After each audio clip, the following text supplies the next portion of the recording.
warna seperti Taman Sari. Ada anak-anak dari berbagai macam latar belakang sosial. Mereka adalah bunga-bunga yang tumbuh di Taman Sari. Ada mawar, melati, kenanga, kamboja.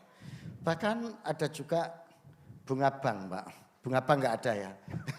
Bunga bang biar Prof. Paulus saja yang pegang. Jadi inilah Taman Sari Indonesia. Tugas kita bukan merubah mawar untuk menjadi melati, merubah kenanga menjadi kamboja.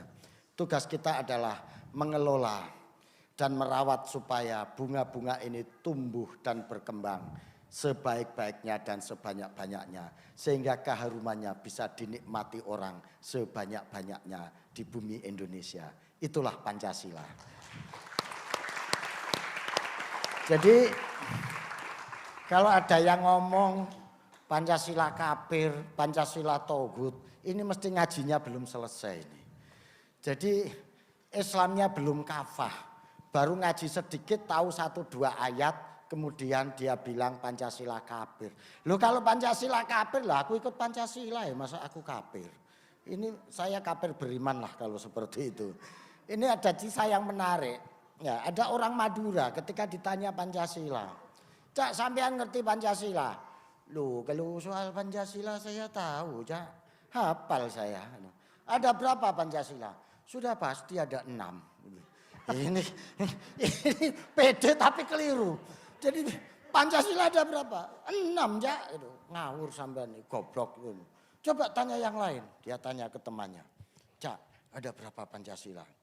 Lu Pancasila ya ada 5. Dia jawab. Sampean yang keliru. Saya jawab 6 aja enggak boleh apalagi 5. Nah, inilah orang yang enggak paham tapi itu sok tahu gitu loh. Terus ditanya, sampean apal Pancasila? Lu kalau saya apal Pancasila, Dik, gitu. Coba bunyikan Pancasila. Pancasila. 1. Bismillahirrahmanirrahim. 2. Ketuhanan Yang Maha Esa. 3. Kemanusiaan yang adil dan beradab. 4. Persatuan Indonesia atau Indonesia Kompak. 5. Kerakyatan yang dipimpin oleh hikmah kebijaksanaan dalam permusyawaratan perwakilan. Diem deh. Kurang 1, Cak. Katanya 5. Lah iya tapi kurang 1. Apa yang kurang? Keadilan sosial bagi seluruh rakyat Indonesia. Emang yang itu sudah ada? Nah ini pertanyaan dia. Kan yang itu belum ada. Nah itu kata dia. Ini adalah suatu kritik. Suatu ungkapan perasaan. Bagaimana Pancasila di sila kelima ini belum terejawantah secara nyata. Makanya orang Madura tanya, emang yang itu sudah ada? Kan kemanusiaan yang adil dan beradab belum begitu muncul. Dan kadang ada, dan kadang tidak ada. Jadi kita bingung terhadap sila yang kelima ini. Itulah adik-adik sekalian. Siang hari ini, sore hari ini kita menunjukkan bahwa sila kelima ada di antara kita.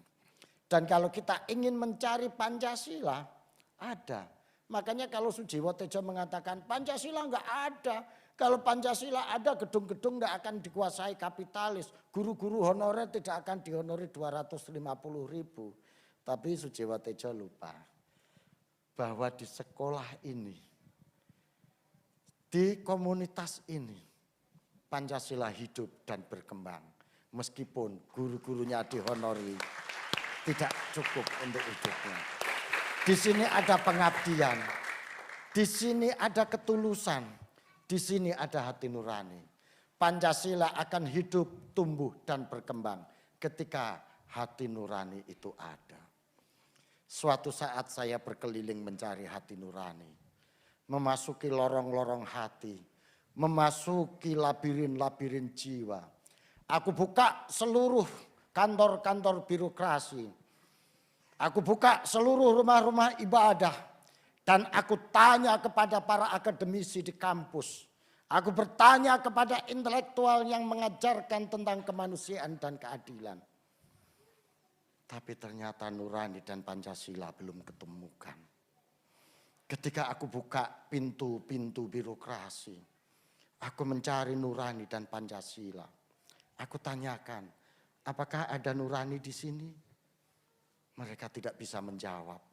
Ketika pulpen dan penanya hanya untuk tanda tangan yang menguntungkan bagi jiwanya. Ketika aku buka pintu-pintu pabrik, Ketika aku datangi rumah-rumah mewah, aku pun enggak menemukan Pancasila dan nurani di situ. Akhirnya aku datang ke rumah ibadah. Aku datangi pastor, pendeta, pedanda, ulama, dan kiai. Aku tanyakan, apakah ada nurani dan Pancasila di sini? Mereka dengan gagah menjawab, oh Pancasila, kita cukup mengumandangkan firman Tuhan di sini. Kita cukup menyebut asma Allah di sini. Dan kita tidak perlu Pancasila lagi. Oh, pantaslah.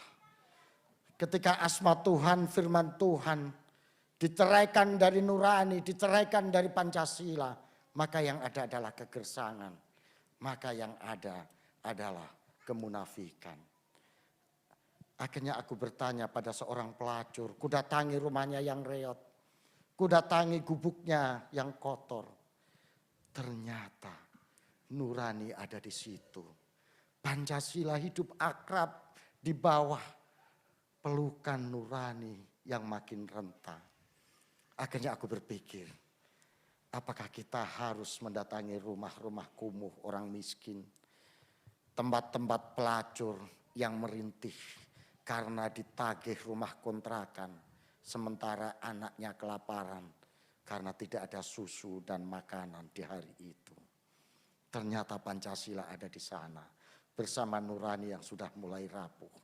Maka kalau kau ingin mencari Pancasila, kau ingin menemukan nurani, datanglah ke tempat orang miskin, datanglah ke tempat orang susah, temanilah mereka, akrabilah mereka, dan bimbinglah mereka.